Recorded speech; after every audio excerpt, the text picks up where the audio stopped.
Uma boa noite a todos, sejam todos bem-vindos para mais uma transmissão da Associação Espírita Casa da Esperança, pelos meios de divulgação aí das redes sociais, do YouTube, do Instagram e do Facebook. Hoje vamos abordar um tema referente às construções espirituais, né, a dinâmica da vida espiritual, do ponto de vista, dentro das limitações, dentro das possibilidades da crença espírita, né? Se a vida continua, como ela continua, né? Então, o que vamos trabalhar é sobre o ambiente espiritual do templo, especificamente da casa espírita.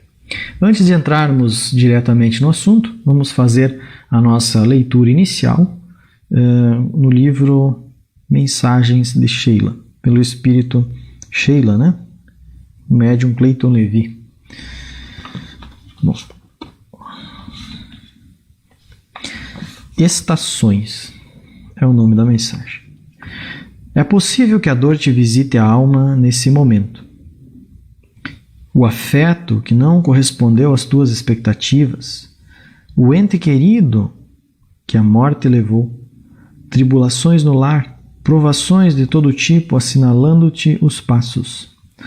Hoje, porém, a vida convida-te ao recomeço. Eleva o pensamento em forma de prece e segue adiante. Supera o inverno das dificuldades passageiras e prepara-te para a primavera de realizações que te aguarda mais além. Todo fracasso gera aprendizado, assim como toda a dor pode sublimar-te o espírito, dependendo da postura mental que apresentares. Segue assim reconstruindo o teu porvir, certo de que tua ação, alimentada pela tua vontade, pavimentará a estrada de luz que te conduzirá ao progresso. Bom, o tema que hoje vamos trabalhar é a respeito do ponto de vista espírita sobre a continuidade da vida. Afinal de contas, né, o que a gente vai fazer depois da morte? O que se faz? Qual é a dinâmica da vida? Né, o que tem lá do outro lado? Então, nós vamos colher em algumas obras, né, principalmente a obra Nosso Lar, que foi um marco nesse sentido para o espiritismo brasileiro, sobre o que tem lá afinal, né? A gente vai encontrar o que lá do outro lado, porque nas obras básicas o Allan Kardec trata de questões mais de um ponto de vista filosófico, né? De uma estruturação filosófica, de uma base filosófica, e ele não traz essas informações que na época não eram relevantes, né? Saber o que existe no outro lado não era tão importante naquele momento quanto a filosofia. O que o Espiritismo pensa a respeito, por exemplo, da pena de morte, né, de assuntos como assuntos polêmicos, né, que permeavam aí a sociedade na época do Kardec, até duelo existia naquele tempo ainda, né? Então ele tratou dessas questões que eram mais importantes, que eram mais substanciais para a sociedade enquanto a vida aqui, né? Porque qual a função do espiritismo? Não é curiosidade? Não, né? O espiritismo não tem essa função de, como o Allan Kardec trata lá, os espíritos não vêm ao nosso gosto responder questões do nosso cotidiano, né? Não é lícito, e isso já está travado lá no Deuteronômio, porque na época lá do Moisés, né, 1600 anos antes de Cristo, era muito comum as pessoas procurarem aí aqueles espiritualistas da época que se diziam comunicadores com o mundo espiritual, né? Então eles procuravam aqueles gurus, né, para tratar de coisas do cotidiano, né? Então o cara ia vender lá uma ovelha, vou baixar um pouquinho o volume aqui, ia vender uma ovelha lá e pedir ajuda para o guru. Então, não é essa a ideia da comunicação com os espíritos. Os espíritos podem nos ajudar dando certos esclarecimentos, mas eles não vão resolver nossos problemas, né?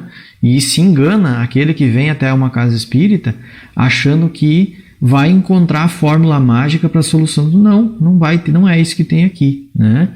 A função do Espiritismo é educar, né? E enquanto ele for útil para isso, né, ele vai fazer sentido. Como Allan Kardec nos diz, se um dia a ciência desmentir, digamos assim, né, dessa forma, desmentir o Espiritismo, fiquem com a ciência, né? O Espiritismo só tem validade se ele ainda educa, né? Então, nesse momento, ele ainda nos é educativo, né? E é essa função, né? É mostrar que não é pelas facilidades que nós vamos encontrar as respostas dos problemas mais intrincados da nossa vida, né? E que nós estamos aqui para evoluir, para aprender, né? E esse é o sentido da vida, né? É para isso que nós estamos aqui, para nos tornar cada dia pessoas melhores para a sociedade, para que possamos ter a tão sonhada sociedade, digamos assim, equilibrada, né? Que a gente gostaria que fosse, né? Só vai ser se a gente ser desse jeito, né? Porque ela é formada dos seus componentes. Nós somos os componentes da sociedade. Então, nós precisamos nos educar e nos tornar pessoas melhores para que nós tenhamos aí um conjunto bom, né? Então, estamos todos em aprendizado e essa é a função da encarnação, né? E o Espiritismo tem surge como ferramenta para nos dar certos esclarecimentos filosóficos que vão nos ajudar a resolver os problemas. Mas quem vai resolver o problema somos nós, né? O Espiritismo não vem para resolver problema de ninguém. Ele vem para ajudar a que nós tenhamos uma eficácia melhor na nossa encarnação, na nossa vida. Muito bem. Então, afinal de contas, o que tem do outro lado, né? Depois dessa vida, a gente vai para o mundo espiritual. Fazer o quê, né? Então, o Espiritismo traz certas reflexões já de Cristo, como, por exemplo, meu pai trabalha até hoje e eu trabalho também, né? O pai, na verdade, aqui é a natureza, né? Aquilo que a gente chama de Deus, que é essa lógica, essa coisa que a ciência perscruta, que tenta entender, né? Que a cada passo a gente vai desvendando cada vez mais como é que funciona esse processo, né? Como que as espécies evoluem, de onde a gente veio, qual o futuro da humanidade, né? Como seremos em corpos daqui a alguns milhões de anos, onde estarão as placas tectônicas daqui a alguns milhões de anos, será que nosso planeta vai suportar tantas coisas, né? Enfim, essa investigação que a ciência faz a respeito da natureza é uma investigação daquilo que a gente entende ser Deus. Então, a ciência vai a cada passo descobrindo cada vez mais aquilo que a gente chama de Deus, que é essa lógica, essa inteligência suprema, por assim dizer. Muito bem. Então, o nosso processo evolutivo continua, né? Nós continuamos a trabalhar. Então, os espíritos têm seus afazeres, né? Eles têm compromissos, assim como nós temos aqui, né? Tudo isso é um material didático contínuo para que a gente cada vez mais se torne espíritos melhores, né?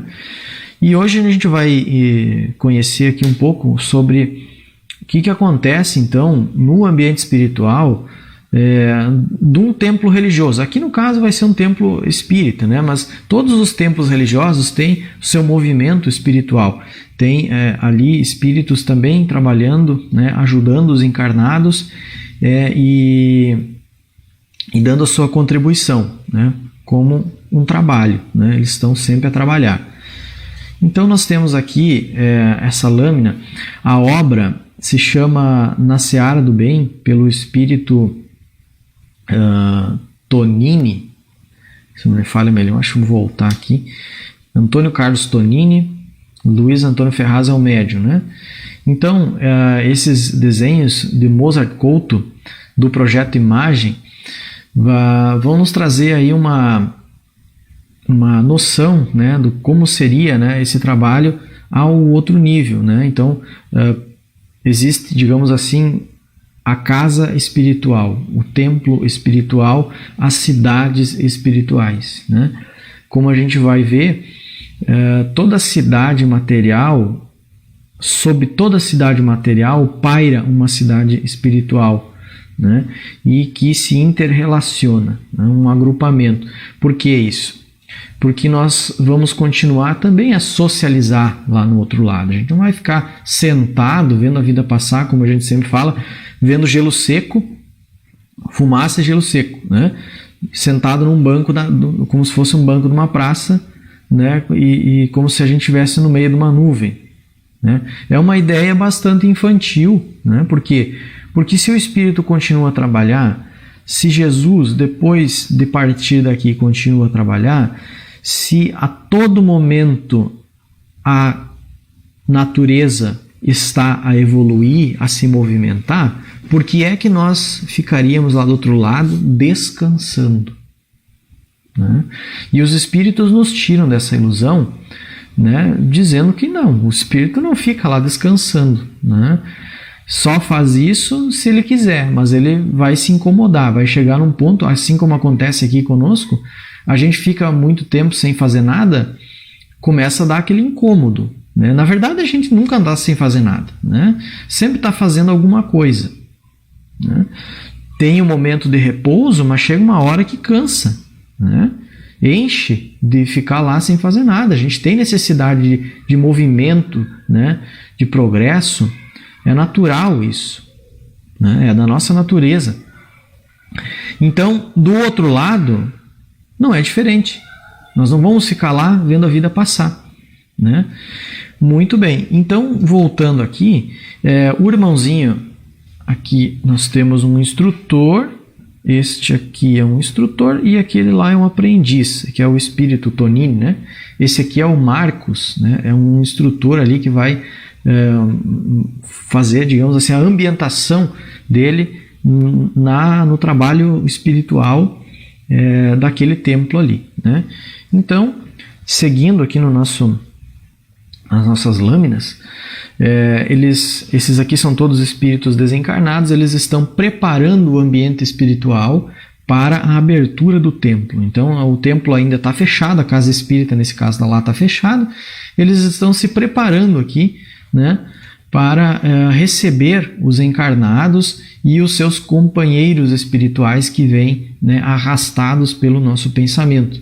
Então, estão ali se cumprimentando. Aqui nós temos o Tonini, né, que é o aprendiz. Esse aqui é o instrutor da casa espírita. É como se fosse... Eu não gosto de usar essa palavra, mas é como se fosse um mentor ali, né? Essa palavra é meio... já está bastante desviada, né? As pessoas usam de forma muito equivocada, né? E é mentor para cá e é meu mentor para lá, né? E então esse aqui é, digamos, uma liderança ali, né? O Joel, né? É o líder, é aquela pessoa que está coordenando ali, né? E nós temos aqui o Marcos, né? Que está como um instrutor do Tonini, né? Está acompanhando o Tonini, está trazendo ele, está mostrando, ambientando o Tonini, que vai passar a ser um companheiro ativo ali nas tarefas desta casa espírita enquanto ele estiver na erraticidade. O que é erraticidade? Erraticidade é aquele momento da nossa encarnação, aliás, da nossa vida. Depois da encarnação, a gente vai passar para o mundo espiritual, e lá no mundo espiritual nós vamos ficar um tempo. Assim como a gente fica um tempo aqui, né, nós temos a nossa vida na carne, nós vamos ter a nossa vida fora dela antes de voltar para uma nova encarnação. Então aquele momento, aquele período lá que a gente fica antes de reencarnar é o que se chama de erraticidade, tá? Somente numa terminologia se chama de vida espiritual, aquilo que conhecemos como vida eterna, quando o espírito não precisa mais reencarnar em nenhum planeta. Então isso vai demorar um pouco, né? Enquanto isso, nós estaremos nessas fases de erraticidade em planetas diferentes, né? Essa questão de planetas aí é um tema para outro assunto, né? O Espiritismo entende que existe vida em outros planetas, não da mesma forma que a nossa, né? Então, algumas pessoas já estão até descrentes, achando que não existe vida em outros planetas porque não encontraram ainda, né? É uma presunção sem tamanho, né? Porque a gente não consegue nem sair do sistema solar com facilidade, né? Inclusive uma sonda que foi lançada na década de 70 Se eu não me engano, no ano passado foi confirmado que ela tinha saído, depois de quase 30 anos viajando, ela tinha conseguido sair do sistema solar, né? Então, e a gente acha, então, porque não consegue dar um pulo para fora de casa, acha que não tem vida, né? A gente ainda com a nossa presunção, né, de achar que sabe tudo, não? Tem gente aí que acha que não existe vida em outros planetas porque ainda não encontraram, né? O que é uma piada, né? Porque a água que existe no nosso planeta, é sabido, veio para cá de choques, né, com cometas que aconteceram em milhões de anos. Então, milhões de anos. Aí o sujeito tem 30, tem 40, tem 50 anos, 50, né, e acha que não existe vida. É uma presunção, enfim, não tem palavras para esse tipo de pensamento, né? Então o Espiritismo aceita a ideia e defende a ideia de que existe vida em outros planetas e que nós reencarnamos em diversos planetas, já podemos ter reencarnado em outros planetas antes de vir para cá, né? E com certeza a gente vai habitar outros aí porque faz parte do processo evolutivo, né? Se existem planetas inferiores e outros que já alcançaram uma evolução maior do que a nossa, é natural que a gente vá transitar, né, de um lugar para outro. Continuando nossa reflexão, então eles estão aqui numa ambientação, agora vai começar uma prece antes da abertura do templo, né, eles estão se preparando ali, o instrutor está dando, né, algumas diretrizes, né, está passando algumas premissas do que vai acontecer nesta noite. Muitas vezes as pessoas são preparadas para as pessoas que vão vir. Os trabalhadores espirituais se preparam para os que vão vir, né? Eles já mais ou menos sabem quem é que vai vir e eles, né, mais ou menos, né, eles têm uma certa noção. Acho que o fulano hoje vai vir e tal. Então eles se preparam para receber, né, porque eles mais ou menos sabem dos nossos problemas, né? Até um certo nível eles conhecem os nossos problemas. E claro que não a sua profundidade, né? Mas muitos das nossas aflições eles já sabem, né? E eles se preparam. Hoje o fulano vai vir, né? Então tem que dar um passe nele e tal, né? Esse tipo de coisa que vão se preparando. Aqui então o Marcos está mostrando para o Tonini dois guardiões ali, né? Esse termo também não é um termo muito adequado, vou chamar eles de segurança, tá? Guardião, daí já parece que vem aquela, quando fala em guardião já parece que é as asas, né? Aqueles anjos de asa, assim, né? Não, são dois seguranças ali, né? Assim como a gente tem o segurança aqui nos estabelecimentos, existem também esses seguranças no mundo espiritual. Mas não tem segurança na casa espírita. Porque não precisa, né? É muito raro acontecer de alguém vir assaltar uma casa espírita. Pode acontecer, né? Já aconteceu, né? Em outras cidades, inclusive há alguns anos atrás, lá no Nordeste, uma casa espírita foi assaltada, né? No meio de uma palestra e não foi legal, né? Mas isso é muito raro de acontecer, né? No sujeito queria assaltar a igreja, por exemplo. Então não é necessário, né? Não se tem segurança, não é comum ter segurança na porta de um estabelecimento religioso, tá? Mas no mundo espiritual as coisas são um pouco diferentes. Lá os ataques são mais frequentes porque esses espíritos, as multidões de espíritos perturbados tendem a tentar perturbar esses locais que fazem essa comunicação educativa, né? E aí a gente, poxa, mas a educação. Então, será que os espíritos atacam também outros estabelecimentos aqui da Terra que são educativos? Por exemplo, escola. Será que os espíritos perturbam as escolas? Com certeza, tá? Por isso, né, é tão importante que, se algum professor nesse momento esteja nos vendo, né? É muito importante que se tenha harmonia, né, do grupo de professores. E eu digo que é uma diferença notória, né? Na escola onde eu trabalho, existe essa harmonia, né? E as perturbações são resolvidas de forma muito mais suaves do que em outros lugares que a gente vê, né? Por quê? Porque essa coesão, essa boa relação entre os profissionais tende a atrair espíritos que consigam também trabalhar no mundo espiritual da escola de forma mais suave e mais tranquila, né? Agora, se a escola é uma perturbação dentro do grupo de professores, dentro da direção, né, isso vai se refletir também no campo material, e os espíritos perturbadores vão ter mais acesso, né, aos alunos, e isso fica complicado, né? Então, todas as atividades que tentam educar a sociedade para um caminho melhor sofrerão, né, os seus ataques num nível espiritual. E é necessário que as pessoas que compõem aquele grupo estejam em harmonia, né, para que esse pensamento mais equilibrado crie uma barreira, né? Os espíritos não conseguem atacar uma pessoa que está equilibrada, né? Eles só conseguem atacar aquele que está revoltado, que está irritado, né? Então, nos templos religiosos, esses ataques são mais frequentes. Por quê? Porque são muito visados, né? De alguma forma, do ponto de vista espírita, quando a gente tem essa noção da continuidade da vida, isso tem uma tendência a que a nossa encarnação passe a ser mais eficaz do ponto de vista de aprendizado, né? A gente não fica mais perdendo tempo com coisas que não vão nos trazer uma felicidade.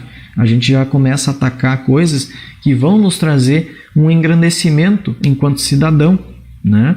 Embora muitos religiosos se perturbem e se desviem, né?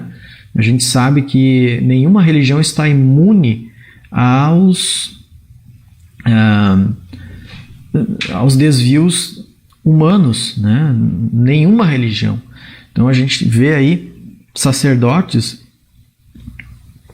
de todas as religiões com históricos aí, né, de corrupção, de abusos, né? E isso vai existir enquanto nossa humanidade for desse jeito, né? Nenhuma religião está imune a isso, né? Nenhuma religião tem pessoas perfeitas, né? Todos nós somos espíritos em aprendizado, né? Uns na sua tarefa, eu nesse momento tenho a tarefa de fazer palestra, né? Mas eu sou um espírito em evolução, né? E igual a todo mundo, né? Só estou nessa missão aqui. Missão também é uma palavra complicada, né? Nessa responsabilidade de comunicar, só isso, né? Outros têm outras tarefas, né? Não gostam de fazer palestra porque não conseguem falar em público, né? Mas fazem outras coisas. Então cada um tem a sua função que vai lhe trazer um progresso, né, enquanto ser humano. Muito bem. E daí? Então nós temos aí 2 seguranças. Por que eles fazem essa segurança? Né? Porque existe muito ataque desses espíritos perturbados, tentando invadir e perturbar o ambiente espiritual, né? Algumas vezes eles permanecem retidos como que fosse uma, vamos dizer assim, que é uma barreira, né? Que se cria uma barreira no mundo espiritual que contém esses espíritos como se fosse fisicamente, né? Eles estão ali com o seu perispírito, com o seu corpo espiritual fica contido. Porém, muitas vezes, eles conseguem, pelo pensamento, perturbar as pessoas que estão dentro e que de alguma forma têm ligação com eles. Então, por exemplo, se a pessoa vem na casa ver uma palestra e o inimigo espiritual dele não permite, não quer que ele venha, né, ele pode não entrar dentro daquele ambiente espiritual, mas ele vai ficar do lado de fora, se a pessoa permitir, perturbando, né? É como se fizéssemos uma analogia A pessoa vem na palestra, né? Aí ela tem um inimigo encarnado. Agora vamos falar de gente com gente, né? O sujeito veio na palestra e aí o inimigo dela ficou lá de fora do portão, na rua, gritando, né? E perturbando aquela pessoa, né? E desferindo golpes verbais, né? Nesse caso, ela estaria perturbando todo mundo, né? Toda a vizinhança. Mas no mundo espiritual, isso acontece de forma silenciosa, né? De um para com o outro, certo? Somente vai acontecer isso se a gente permitir, né? Então a gente vai ver isso, inclusive, depois.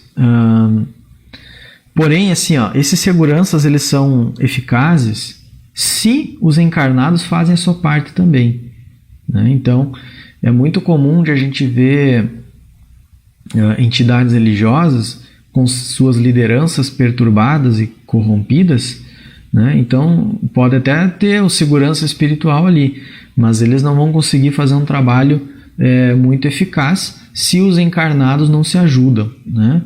Então, vamos supor que as lideranças religiosas de uma casa espírita, vamos pegar um templo religioso qualquer, né? Tem seus inimigos encarnados e enquanto eles estão dentro da casa espírita, eles estão lá fora provocando, vamos supor, né? Os seus inimigos que estão fora do portão e estão tentando invadir, né? Adianta botar 2 segurança ali? Pode colocar 2 segurança armados. Se for muita gente, eles vão conseguir invadir, né? Então, é isso que se chama de vigilância. O dirigente, né, a pessoa que está responsável ali, ela tem que ter esse equilíbrio para não atrair esses irmãozinhos do mundo espiritual inferior que podem vir a atrapalhar todo um trabalho que está sendo feito, né? Então, são complementos, né? Isso aqui que a gente está vendo são complementos, mas que somente têm a sua eficácia se todos fazem a sua parte, né? Continuando, então aqui eles estão se preparando, né? Está sendo feito eles chamam de fluidificação da água, né?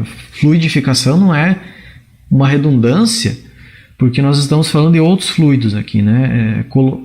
Adicionados fluidos ao fluido líquido daqui da Terra, né? Que é a água, é adicionado também um fluido, né? Desse ponto de vista espírita, um fluido espiritual, né? Seria como aquilo que a gente conhecia antigamente como água benta, né? Então essa é a crença aqui, né? Que se adicionam também fluidos espirituais, por isso se chama de água fluidificada, tá? Tem alguns que falam água magnetizada, né?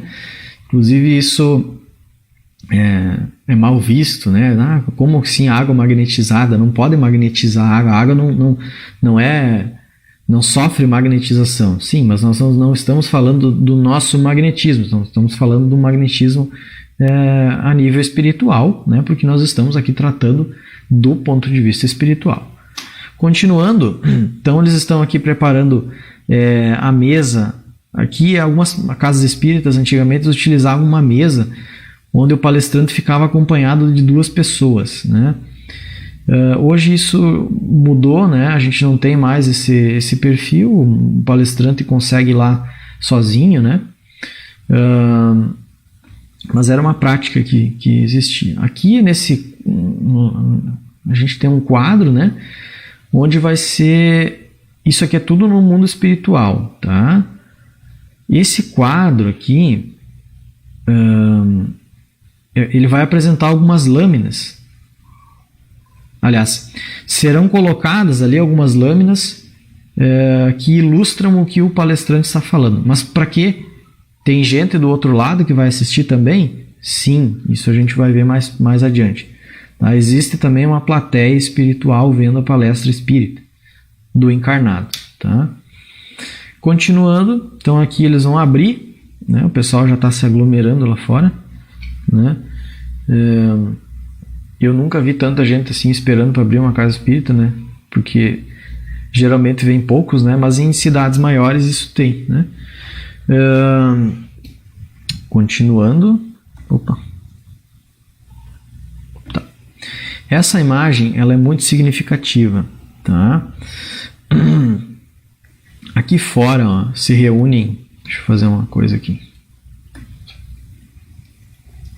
Aqui fora estão reunidos, ó, alguns irmãozinhos. Esses aqui são os encarnados, esses que estão coloridos aqui são os encarnados. Aqui fora a gente vê alguns irmãos desencarnados, tá? A gente está vendo aqui que eles estão com uma condição sombria. Aqui alguns irmãozinhos, ó, esses aqui mais transparentes, são trabalhadores espirituais que estão tentando de alguma forma convidar esses espíritos perturbados a entrar, né?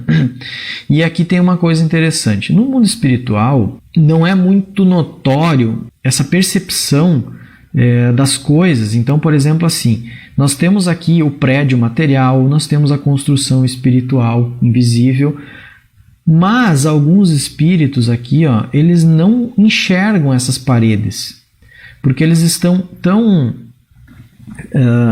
ainda tão envolvidos numa imaginação de que eles estão, por exemplo, numa região infernal, que eles não percebem o ambiente que está ao seu redor, tá? Então, o que acontece aqui, ó? Esses irmãozinhos, eles enxergam essa luz que vocês estão vendo aqui, ó.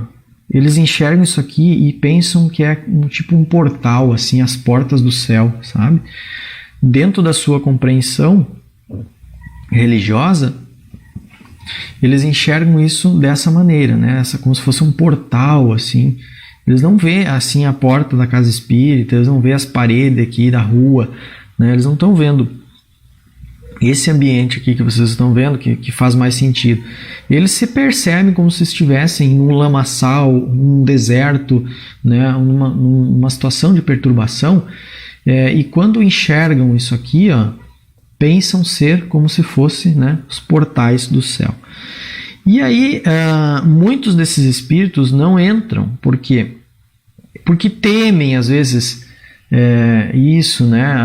Essa iluminação traz para eles uma recordação das maldades que cometeram, né? Então, eles se sentem muitas vezes envergonhados, não têm coragem de enfrentar, digamos, essa luz e de entrar ali, de colocar a lume a todos as suas maldades, suas perturbações, e acabam ficando do lado de fora, né? Outros espíritos querem entrar porque já tem uma compreensão de como que acontece isso, mas querem entrar para perturbar. E aí esses são contidos por aqueles seguranças lá que vocês viram, né? Então, e outros conseguem entrar porque aceitam de alguma sorte se melhorarem, né? Aceitam a mudança, aceitam recomeçar e são convidados a adentrar, né, o ambiente. Continuando, aqui nós temos o irmãozinho com um violão, né, fazendo uma harmonização. Esse aqui é encarnado, tá? E aqui dá para ver alguns fluidos espirituais, né, sendo emitidos, né? Então tá lá o nosso irmão Derli, né, tocando violão, né, Derli? Tocando violão e cantando lá. E isso vai gerar, né, uma ambientação, vai produzir boas energias, né, que vão fazer aí uma limpeza também do ambiente. Continuando, aqui nós temos então já o momento da palestra, tá? Então, esse irmãozinho no meio aqui está fazendo a preleção, né? E ele está acompanhado de outras duas entidades, tá? Esses outros dois irmãos estão de alguma forma auxiliando ele nas intuições daquilo que ele vai falar. Mas a gente sabe que dentro daquilo que o Espiritismo nos ensina, os espíritos só conseguem nos ajudar se a gente sabe. Então, eles sabem que um dia você estudou tal coisa.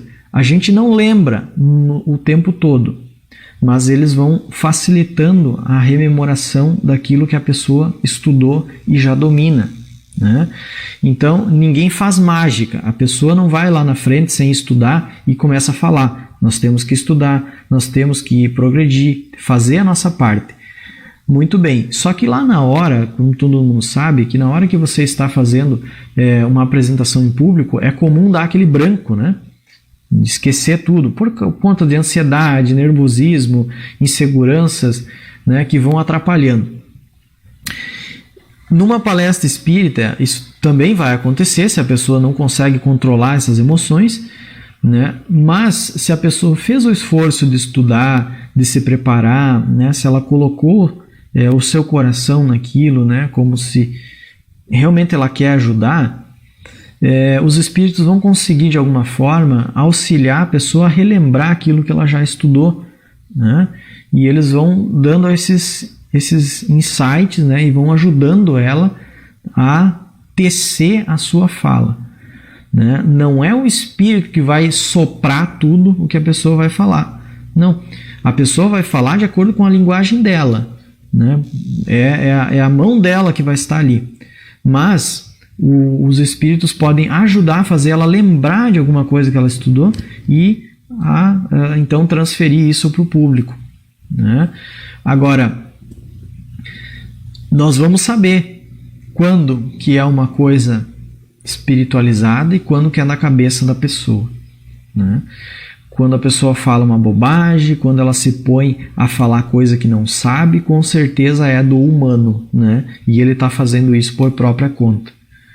E quando são coisas elevadas e que trazem educação e que trazem um pensamento de progresso para as pessoas, com certeza isso pode ser tanto da pessoa mesmo como uma influência positiva dos espíritos que estão ali, né?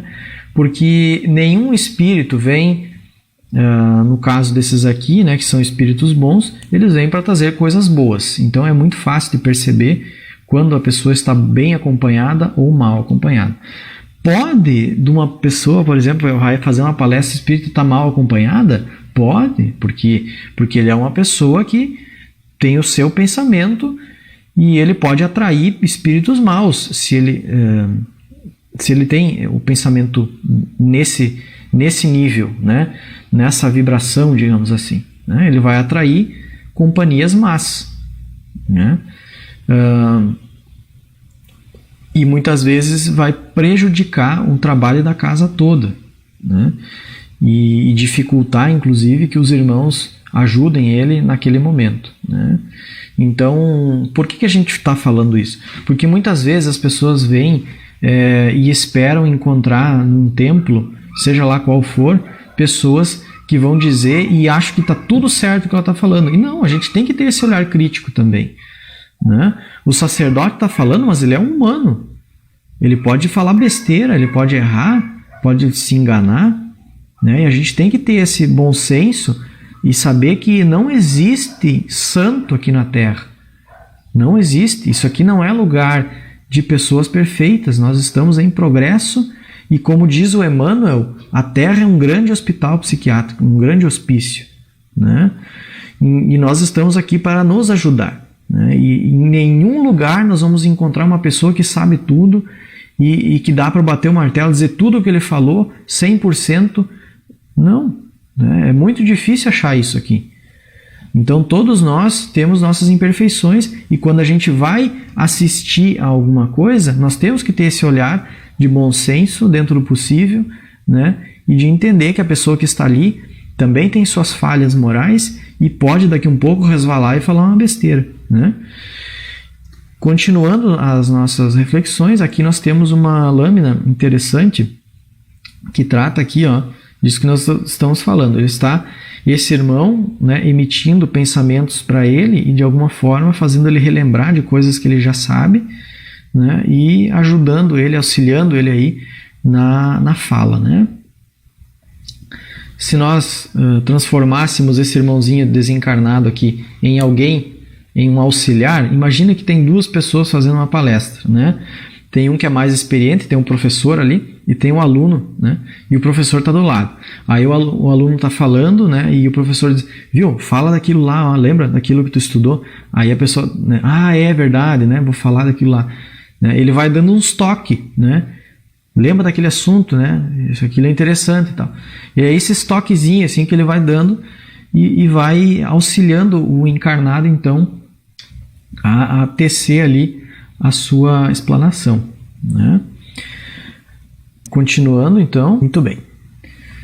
Já esse outro caso aqui, essa irmã, ela está com pensamentos de ódio, né? E isso formou ao redor dela, né, um pensamento aqui, ó, que formou uma matéria nociva. Dizem os espíritos que o pensamento produz matéria no mundo espiritual. O que os espíritos falam também é que a matéria espiritual é uma matéria, enfim, é matéria. O corpo espiritual é matéria, só que é uma matéria sutil que a nossa ciência ainda não conseguiu atingir, né? Assim como há milhares de anos atrás, ninguém imaginava a existência de micro-organismos como, por exemplo, um vírus, né? Nós estamos aí passando por um momento crítico por conta de um vírus, né? Ninguém enxerga um vírus a olho nu, né? A gente não enxerga nem mesmo uma bactéria a olho nu, né?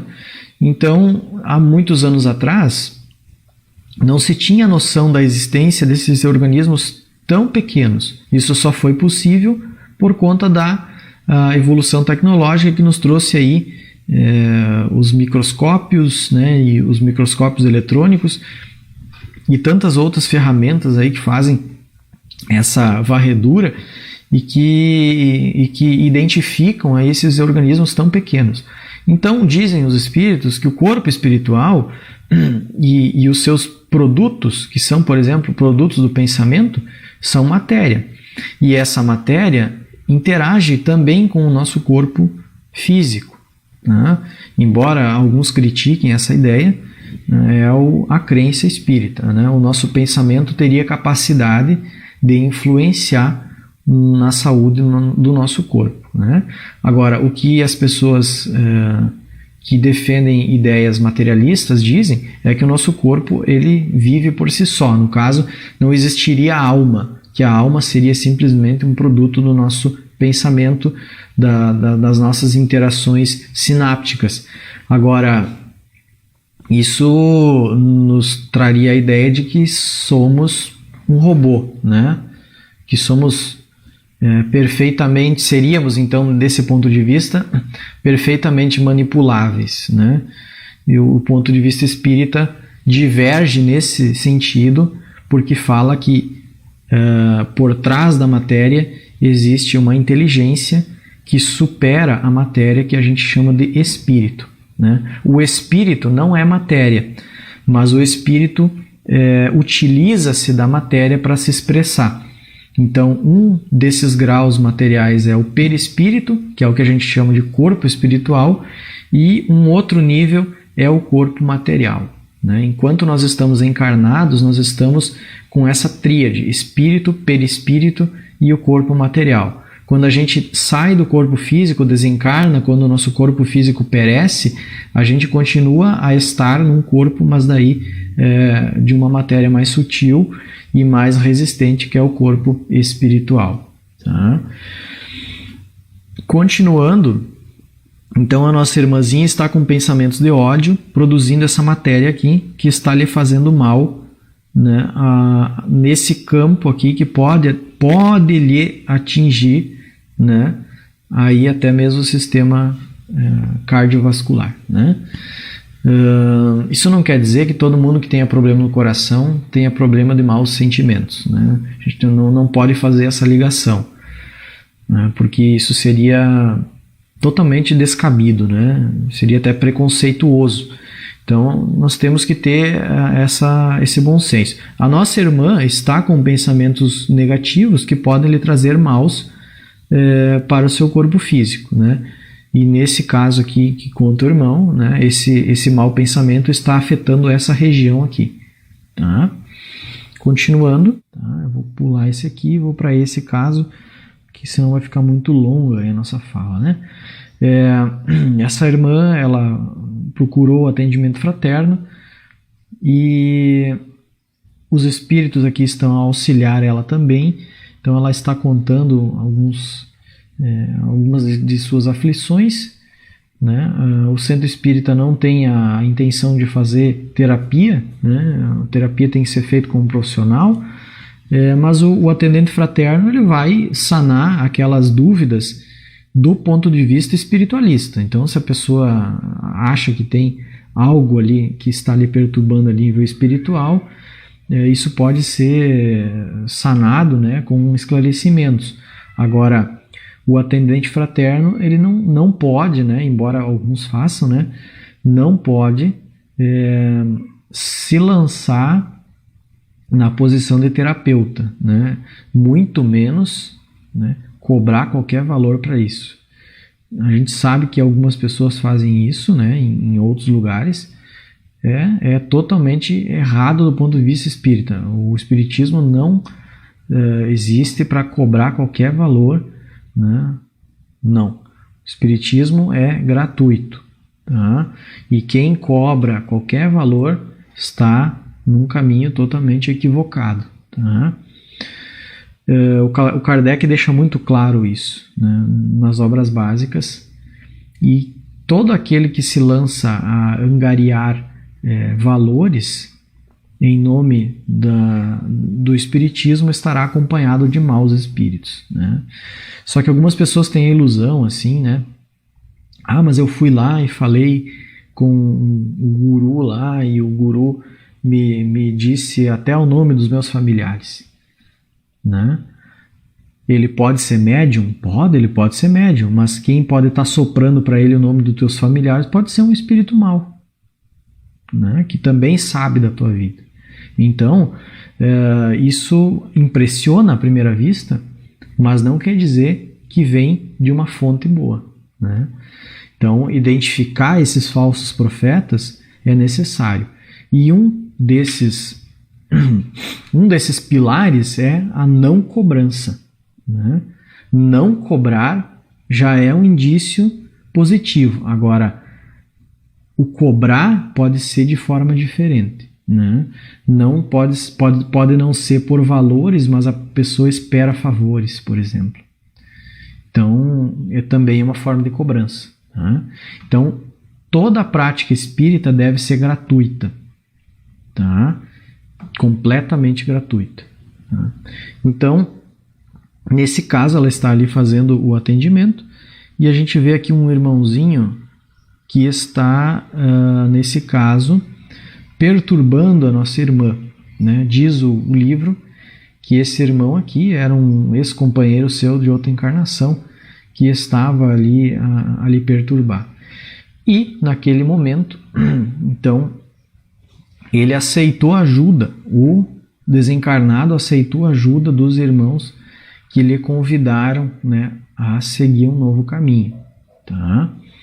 Agora, é interessante que se traga aqui uma outra reflexão. O laço entre eles causou perturbações orgânicas nessa irmã. E essas perturbações orgânicas, mesmo que o espírito seja retirado dali, vão continuar. Por isso é necessário que ela faça um tratamento a nível material. O que quer dizer isso? Um tratamento psiquiátrico, né? Então, se o psiquiatra vai identificar que ela tem deficiências, no caso, deficiências de produções de neurotransmissores, por exemplo, ela vai ter que fazer esse tratamento, né? Mas o tratamento ela vai fazer, mas quem ocasionou isso aí foi o espírito, então é culpa dele. No caso dela, ela havia traído ele, né? Então ela produziu de certa forma um ódio nele e ela reencarnou e ele ainda estava desencarnado e ainda com ódio dela, né? E ela, pelo fato de estar sentindo ainda a ligação entre eles, mas é castigo isso? Não é castigo, é uma consequência, né? Então ela traiu ele e ele ficou no pé dela a vida inteira, né? E essa proximidade com esse irmãozinho, que antes foi agredido e que agora se tornou agressor, trouxe para ela perturbações físicas nessa encarnação, que ela vai passar a encarnação toda tratando, né? Só que nesse caso aqui, o espírito foi afastado, então isso vai facilitar bastante a vida dela, né? Então diz o livro lá que ela se sentiu melhor, né? Mas é claro que isso é só uma parcela. Se sentiu melhor, mas ela vai ter que continuar o tratamento, né, encarnada, né? Jamais abandonar a ciência, né? Muito bem, então era isso, pessoal. Aí o trabalho terminou e eles vão dar aí o seu passo para adiante, né? Vão subir as colônias espirituais, levando aqueles que precisam de tratamento.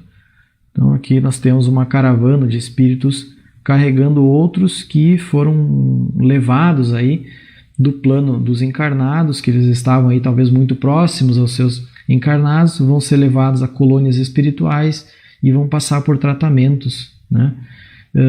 Para voltar aí a ter uma vida mais ativa e mais produtiva, né? Certo, pessoal? Era isso, então. Eu agradeço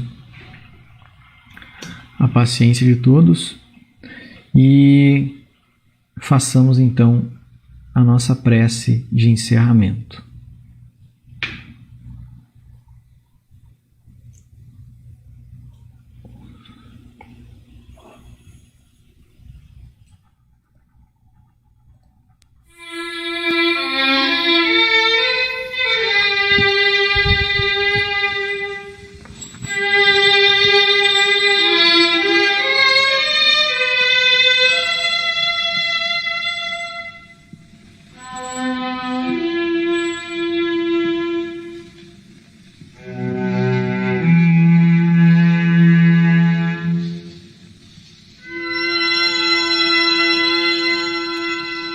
Agradecemos, Senhor Jesus, nós te agradecemos pela coragem de facear as dificuldades criadas por nós mesmos, pelas provas que nos aperfeiçoam o raciocínio e nos abrandam o coração, pela fé na imortalidade, pelo privilégio de servir, pelo dom de saber que somos responsáveis pelas próprias ações, pelos recursos nutrientes e curativos que trazemos em nós próprios, pelo conforto de reconhecer que a nossa felicidade tem o tamanho da felicidade que fizermos para os outros, pelo discernimento que nos permite diferenciar aquilo que nos é útil daquilo que não nos serve, pelo amparo da afeição, no qual as nossas vidas se alimentam em permuta constante, pela bênção da oração, que nos faculta apoio interior para a necessária solução de nossos problemas, pela tranquilidade de consciência que ninguém consegue subtrair-nos. Por tudo isso e por todos os demais tesouros de esperança e de amor, de alegria e de paz, de que nos enriqueces a existência, sê bendito, Senhor, ao mesmo tempo que te louvamos a infinita misericórdia, hoje e para sempre.